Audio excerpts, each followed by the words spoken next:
కులగణనపై బీజేపీకి జ్ఞానోదయం అయిందని ఏపీ పీసీసీ అధ్యక్షురాలు వైఎస్ షర్మిల పేర్కొన్నారు.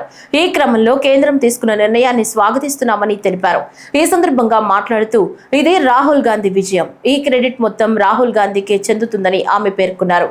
సామాజిక న్యాయం కోసం కులగణన చేయాలని కాంగ్రెస్ డిమాండ్ చేసిందని వైఎస్ షర్మిల తెలిపారు.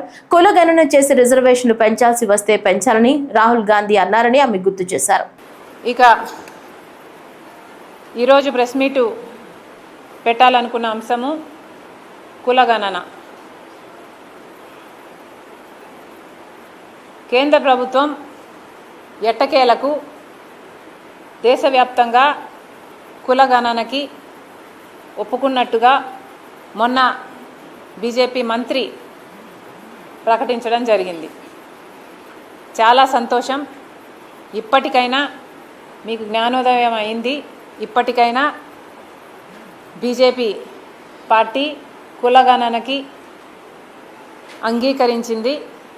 దీన్ని కాంగ్రెస్ పార్టీ స్వాగతిస్తుంది. నిజానికి ఇది సాధ్యం అయ్యింది అంటే దానికి కారణం రాహుల్ గాంధీ గారు. రాహుల్ గాంధీ గారు ఎప్పటి నుంచో కులగణన జరగాలి అని ఎప్పటి నుంచో డిమాండ్ పెట్టారు. మన దేశంలో ఏ కులానికి సంబంధించి ఎవరు ఏ ఆర్థిక పరిస్థితుల్లో ఉన్నారో తెలియకపోతే వారికి న్యాయం చేయటం అసాధ్యం. కాబట్టి కులగణన అనేది తప్పనిసరి, కులగణన తప్పకుండా జరగాల్సిన విషయము.